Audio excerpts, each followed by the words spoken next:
Dr. Micah, we finally made it. Seems like it took quite a long time to get you here. So happy to have you on to chat about what you got going on as a real psychologist, not just the person talking to their phone to all their followers on social media. So I'm happy to hear like what you got going on to help people figure out like what they actually like want out of life, but Mhm. also doing it in a scientific way, not just like, hey, I went to the gym, I lost a bunch of weight, I got in shape for beach season. Now I can teach you how to do it. Oh, what a brilliant intro. Thank you so much, Josh, for having me. And yes, I'm sorry it took us a while to schedule this, but I'm so happy and honored to be here. Yeah, it's just all about persistence. I wanted to have you on as a guest because you are actually taking the time, effort to go through studies. You've gotten lots of degrees in the psychology realm. I'm not going to name them all because when I was looking at them, there was a lot. So I'd be interested to hear like how did you come up with the flourishing doc? Because I don't think you studied that. Flourishing is my kind of jazz. So, flourishing is just a synonym for having mental well-being, really.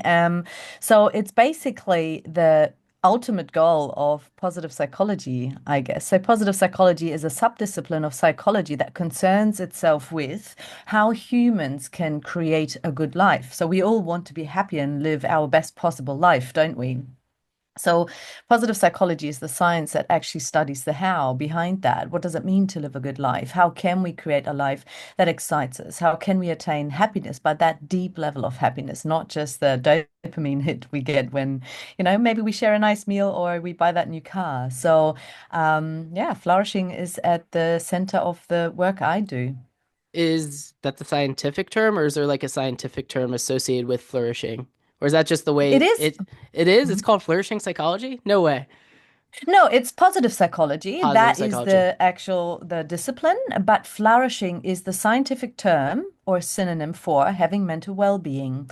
So when we think about mental health, Josh, most people straight away think about depression, anxiety, and so forth, right? All the things that might be going wrong with our psyche and make us really, ill in life and dysfunctional. Um, we know from science that mental health is way more than the absence of mental illness. It's not that if you don't have depression or you're not depressed anymore, that then all of a sudden you're mentally healthy. We need two things. We need the absence of mental illness and we need the presence of mental well-being or flourishing. It seems like nowadays flourishing for a lot of folks has to do with success career wise or Mhm. success taking exotic trips or buying a new car, Mhm. those sort of things. What is Mhm. it exactly through your studies that is shown to actually help people flourish and to actually be Mhm. happy, not just, oh, I make a lot of money, so I buy a lot of nice things, or, oh, I need to take this picture so all my friends see it? Mm. That's a great question, and I agree with you. When it comes to happiness, we have it completely wrong in society. And unfortunately, research shows that we are not very good intuitively in understanding what we need to actually be happy in life. So, therefore, we all tend to chase the same standards or definitions of success that society supposedly dictates. Find the right one, have a family and settle down, have a nice house, have a new car, have that reputable career, all the externally validated things that can make look many people can make many people look successful on the outside, but makes them feel empty on the inside. So, when I mentioned happiness before, and unfortunately, often when we talk about happiness, we talk about that dopamine hit, right? That's all the Hmm. new cars and so forth, and the success in the career and so forth.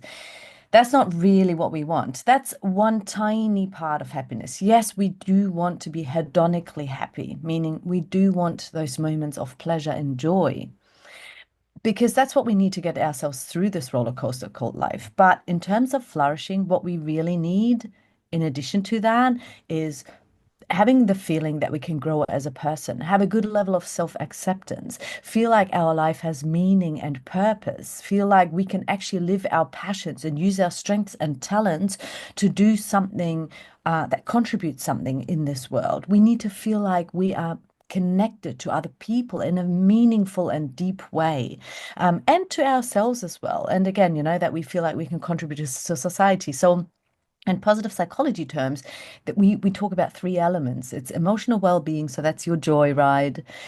Psychological well-being, this is where we have, self-acceptance, personal growth, meaningful career changes, and so forth. And we have social well-being, so this is where we are connected with other people and feel like we can contribute to society. What you said resonated with like I don't know if this is the right term, but like it was like sex, drugs, and rock and roll. It's a lot of fun, but like when all of that ends, what are you left Yeah. with? So when the party Hmm. stops, like, do you like yourself? Hmm. And a lot of people are going after that thrill to seek that party, to have that fun, and then they go back to Hmm. their life. They're like, oh, back to reality. Hmm. But how can you make Because it's easy. reality joyous so people can flourish all the time, Hmm. not just That's a at perfect parties? question. Yeah, exactly. And we do chase those dopamine hits because they're quick and easy, right? They're the instant gratification part of life, right? They're a lot of So it's fun. yeah, they are a lot of fun. And They are a again, lot we of do fun. need fun. I know we all want fun. That's good. It's an essential part of life. If we didn't have that, how would we be motivated and stay motivated to deal with the tough parts in life? And let's be honest, they are everywhere, right? Life is a roller coaster. So we do want joy. But if we sometimes we just need to sacrifice that joy or that hedonic type of happiness in order to keep working on those really meaningful goals of ours. Sometimes in order to realize your potential and to live your purpose, you might need to study for that degree. And that takes a lot of hard work. So that might mean that sometimes you have to say no to partying in order to study. It really sucks in the moment, but it allows you to keep working towards your bigger dreams, right? And those more meaningful goals. So it's all about balance. And research actually shows that we do need both. We do need those dopamine hits and those joy rides, the hedonic type of happiness, but we also need the eudaimonic type of happiness. So that is that deeper level of happiness, of meaning, accomplishment, mastering new skills, and that kind of stuff. We need both. It's about finding the right balance. That's what's key. Is that kind of like being able to celebrate and find happiness even in like the small stuff? Like going for a walk outside and just like looking at a tree? Mhm. Absolutely. So this is something that can help us because what research shows is that we get used to a certain level of happiness. Hmm. So that means that, if you think back, just for yourself, Josh, think back a few years in your life where maybe you hadn't achieved yet what you've achieved today. Maybe you haven't accumulated as much wealth as you have today. And back then, maybe you thought, oh, it would be so good if only I could afford to have my own car, or if I could afford to get my driver's license, or, if I could afford my own place, or whatever that might be. And now you probably have many of those things in your life already. And tell me how used you are to having those things. We kind of tend to take them for granted as human beings. It's autopilot. It's called habituation. We just get used to things. It's just how we operate as human beings. But what that means is that we therefore always chase the next big thing. And it's something that in positive psychology we refer to as the hedonic treadmill. It's like we set goals, we achieve them, and as soon as we've achieved them, we strive for the next goal. There's not really anything wrong with that per se, because we do want to keep growing and developing as human beings. But we need to remind ourselves of all the good things we already have in our lives. And we need to remind ourselves of what really matters. So when you say, how about, going outside, looking at the trees, appreciating those things, that is exactly how we can re-experience or remind ourselves of the richness or the wealth we already have in our lives and actually bask in all the goals and accomplishments we've achieved already in our lives, and therefore sort of offset a little bit that hedonic treadmill. Yeah, I see a lot of that in the investment world is Hmm. everyone's measuring where they're at when their money's the highest. and Mm-hmm. they're forgetting like where they started. So like if someone starts with $1 and that dollar grows to $11 and then they go back to Mm-hmm. $9, they're like, "Oh, I lost $2." I'm like, Mm-hmm. "Well, not really. You've come a long way May. from where you Mm-hmm. started," but everyone's like measuring from the top versus like Mm-hmm. remembering, I mean, there's a point none of us could even walk or talk or function in this world. Mm-hmm. Absolutely. Our brains are funny, not funny in that sense, in that, first of all, losses. We are sort of more motivated by losses, or losses seem to be more significant for our human psyche than wins. So Mhm. we sometimes can be more motivated if you say, well, if you do that, you're going to lose that. That can motivate me more not to do that thing than if you said, don't do that and you'll win this. So that's one way in which our brains are somewhat flawed. And the other very obvious way is our negativity bias. We always look at the negative things, the threats. Okay, if I just went down by $2, how much further down might I go in the future? What else am I going to lose? Where else am I going to stuff up? So our monkey minds unfortunately work in the way that we always focus on the negatives. And you just spoke about intrapersonal comparison. So comparing myself with my past self, right? Or my accomplishments with my past accomplishments. We also work in a flawed way when we compare ourselves to others because we tend to compare ourselves with people who are better, more successful, prettier, whatever, and we become jealous, or we think we just suck rather than maybe comparing ourselves to people who haven't achieved as much yet. How do you how do you keep a positive mindset for someone who maybe you are sucking right now? Maybe you aren't doing your best. Like how do you have that self-actualization that like, hey, like I need to kick it into gear. I've been lazy versus just negative self-talk that creeps into people's mind. Is there like a difference between that? I would never kick myself in the gut, or if I did, I'd do it lovingly because Hmm. we tend to think that when we are not performing well or, when we procrastinate on our goals, that it's because we're lazy. It's not usually laziness, it's usually fear. And you can't hate yourself out of fear. So I'm a massive believer in self-compassion. So understanding what it is that you need, understanding your situation. Why are you not performing in the way that you want? Because if you take the time and you approach yourself with that sort of that loving kindness, you can actually understand what is going on for yourself. Because research shows very clearly that if we are in an anxious state or in a stressed state, we get tunnel vision, right? Our brains almost literally shut down and just focus on preparing our body for that fight, flight, freeze, fawn response. We need to be in a positively regulated state in order to have full access to our brain's capability of reasoning, of understanding the current situation, understanding the problem, finding solutions, being creative and innovative. Hmm. So I would always approach myself with self-compassion, and that doesn't mean we're slacking off. Research shows clearly that when we're self-compassionate, we perform better than when we're self-critical. Totally makes sense. So it's like an angry golfer who's like, or someone who's at the gym. I was at the gym and this guy was yelling at himself in the mirror when I walked into the gym. He's like, "You're disgusting. You're this, you're that. Like, Oh, I can't believe you ate all that ice cream last night." And I was like, I'm gonna walk away, but this was quite a sight to see. So that motivation doesn't work for the long run, is basically what you're saying. It could work like in the short run, like, but not really, or it doesn't work at all. I No? wouldn't say it works at all. That Okay. breaks my heart. In what world does that work?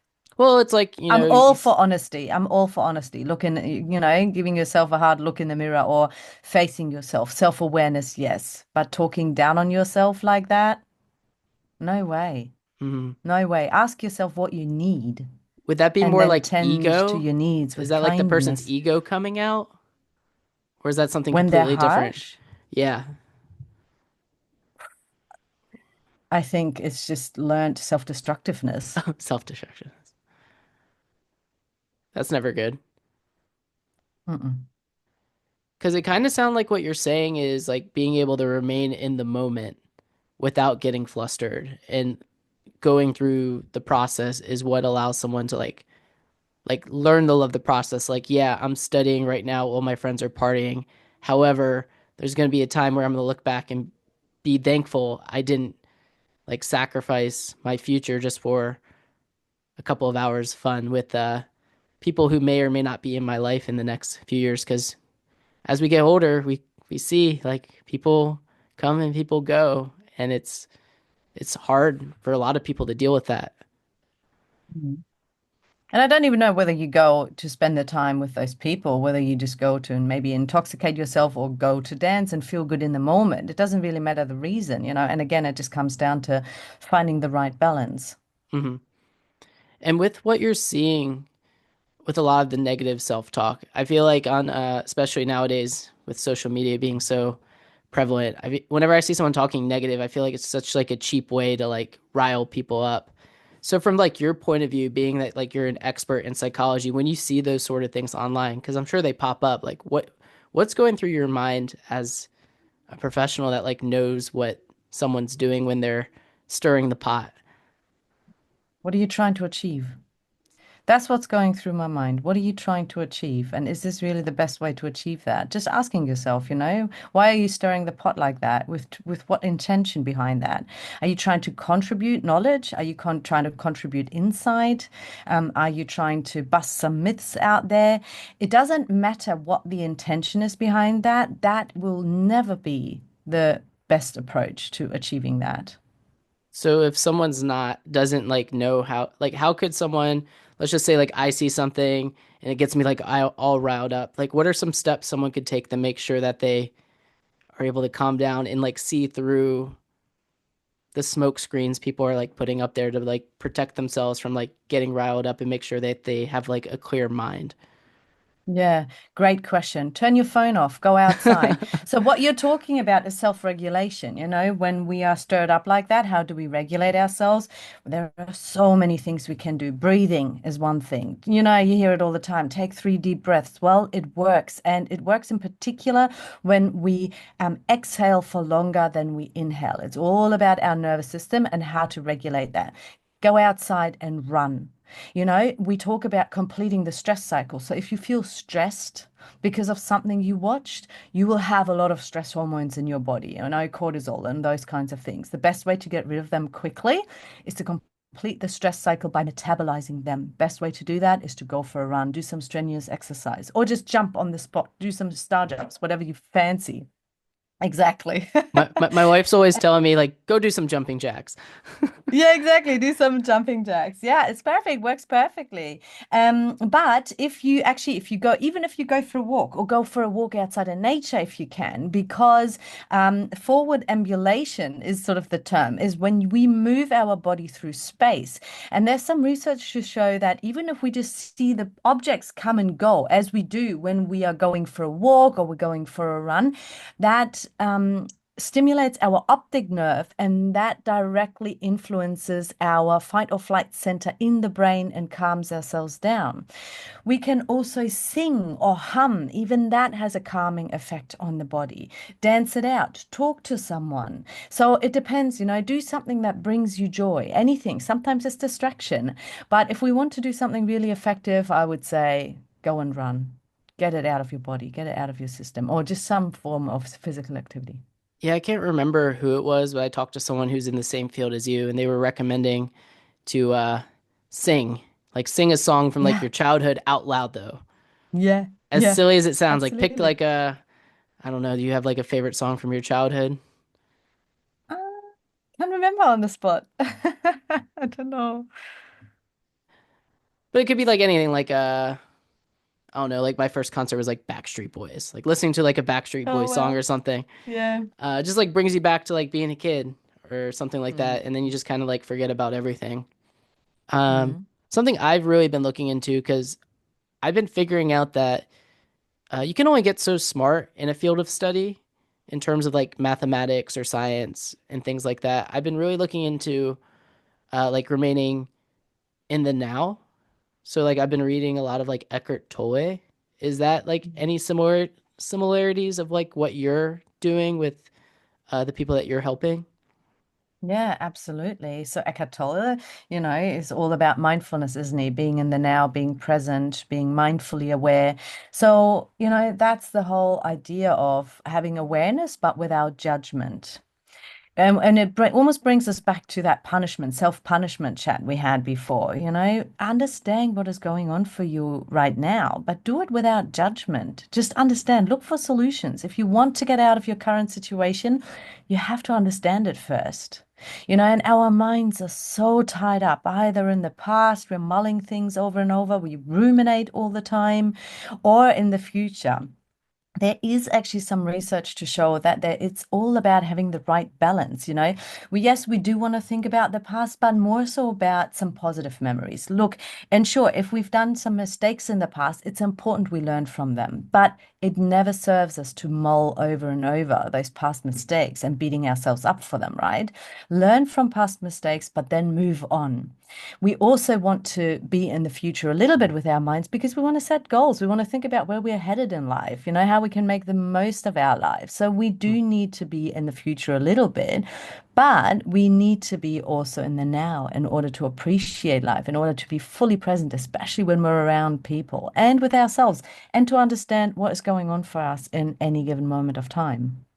Yeah, for the past, I always just think Lion King, Hakuna Matata, put your past behind you, or it's in the past. Yeah. I mean, I know like reading, I'm not like an expert in this, but I've listened to the book several times now, and I listen Mm, to like one or two books a year. And basically, I guess like one of the problems some people have who are very goal oriented, they're looking like taking the now as like a means to an end, and they're like not being like fully present in the now is what I've like heard in the book. Is there like a balance between that? Because it is good to have goals. It's like if I don't go to the gym, if I just sit on my couch and I eat, you know, pop and candy all day, that's not good for my health. I'm in the mm, now, I'm enjoying it, but at the same time, I got to know like that's not going to be good for my future. So, like, how could mm, you balance that out to, I guess what I'm getting at is like if you're going through a difficult time, you want to be present so that way you can like work through it because you know eventually over time things will change. However, if you're too far into the future, you're just like not here in the moment focusing on what needs to get done to get you to where you want to go. mm. Exactly. And that's exactly what I was referring to before, that there is research to show that there is kind of a key to having a good time balance or time perspective.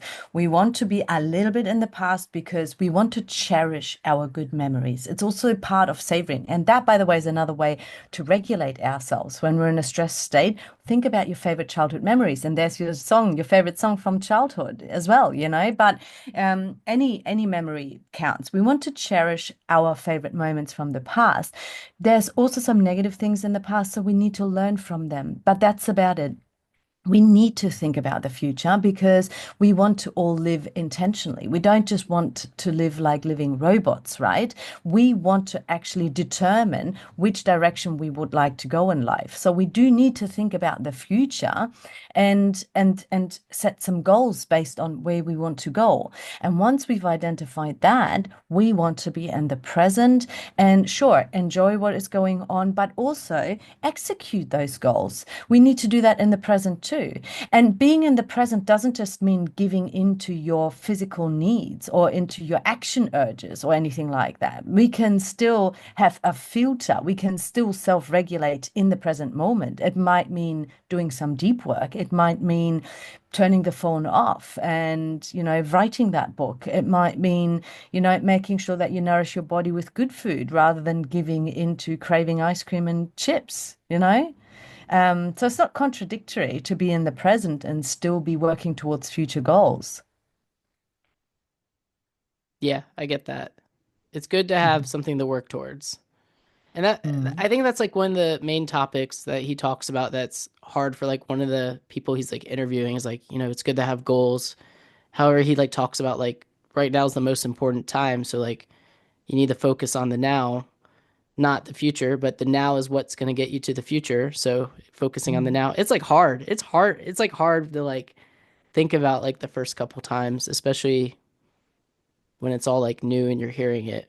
But it Mhm. seems like to me it's almost like something that they should be teaching in schools for like business students and things like that because mindset is so important in business and life. And if you have a terrible mindset, eventually, we've all seen the person who self implodes. Like, you know, we don't know what happened to Mhm. him. He was doing so well, and Mhm. then all of a sudden he's divorced and lost his job and just self destructs. Mhm. Absolutely. Mindset is so key, but also mental fitness. And I guess the ability to switch between thinking about the future, setting goals, also understanding yourself and making sure that your future goals are aligned to what actually matters to you. Because as human beings, we change over time. So if I set a goal for tomorrow, today, right? If I set a future goal today, and I just keep focusing on the now to execute that goal, maybe in a year's time, that goal actually no longer suits me because as human beings, we change. Our values, our core values don't change a whole lot, but they do change, especially as we go through different life phases. So, when we're young, we have no children, we're not in a relationship, maybe we might more, things matter perhaps more to us that are about, fun and taking risk and so forth. Whereas when we are married, we have children and we have more responsibility, we have, a good career or a challenging career, demanding career, we might be more risk averse and we might be more about security and financial safety and those kinds of things. So our core values can change. So we do need to jump back and forth between the future and the now to be able to gauge how suitable those goals still are for us. That's not a problem. And our minds switch between future, past, and present probably a gazillion times every day anyway.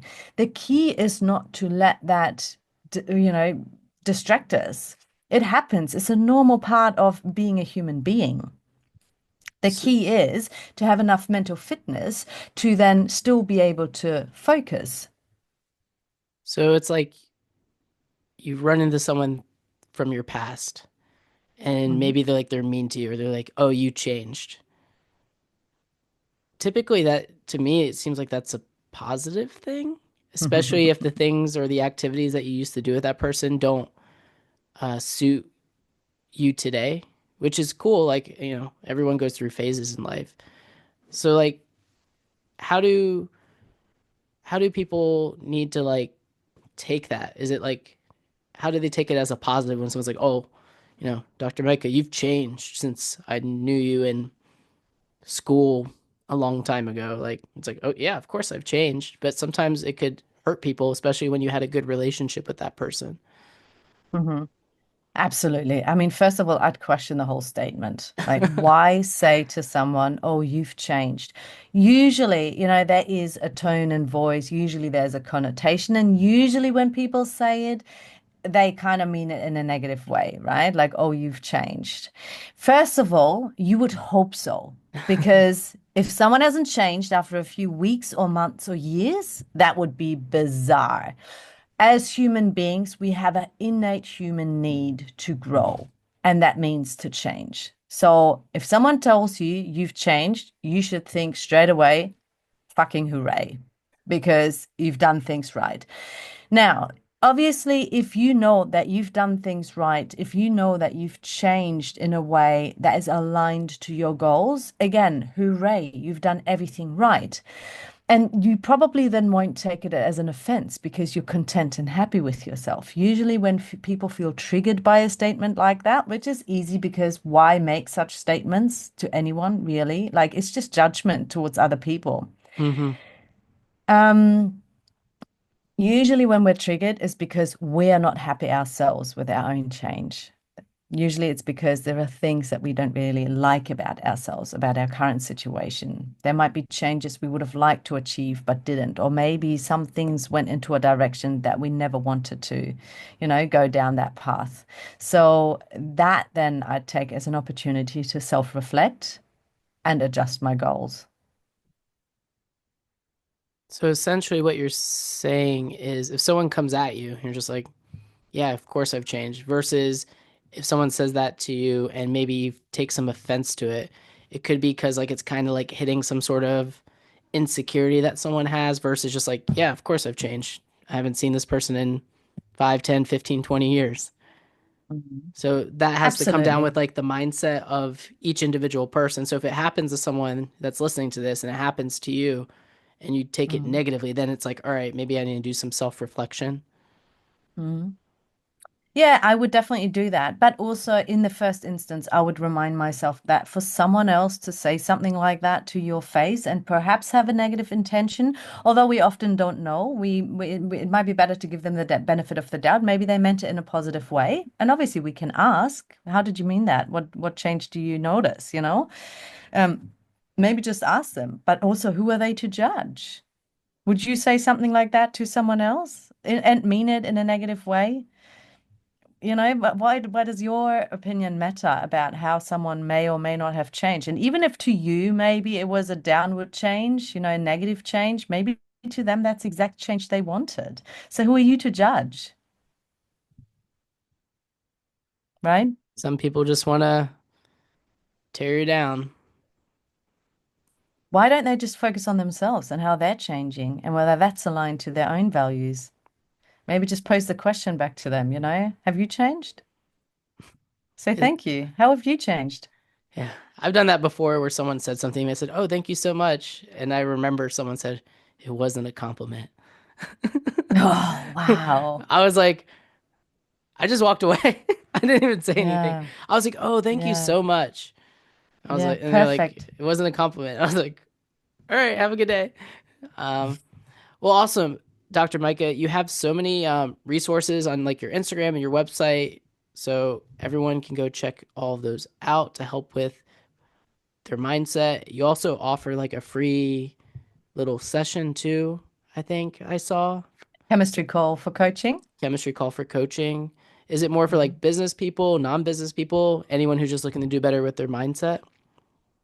Yeah, anyone who's who feels stuck and feels like they're languishing, maybe want to flourish more in life, accomplish goals. So, you know, my two kind of expertises are positive psychology or flourishing, but the other expertise is effective behavior change. So, forming new habits, self-leadership, that kind of stuff. So, I would say it's the perfect combination because positive psychology answers the question of how can we create a life that actually excites us, or a work life or a career that allows us to realize our potential, live our purpose. And self-leadership is what gets you there. Those are all the effective behavior change strategies to allow you to accomplish your goals.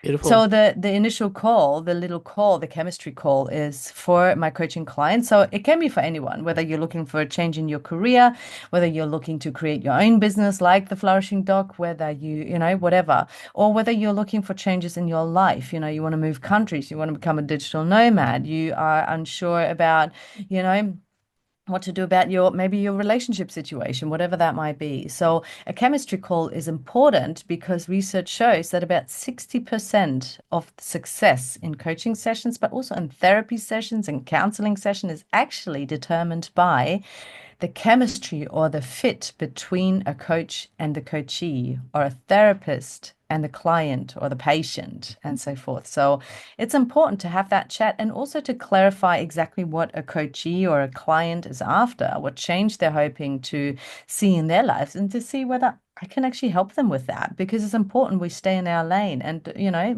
I might be a psychologist, but I don't treat mental illnesses, for example. I don't treat depression. I'm not qualified to do that. I'm not actually a therapist. So a lot of people think I might be, so they might schedule an appointment with me. And it's important I explore that with them and make sure that if that's the case, I tell them I'm not the right person and refer them on.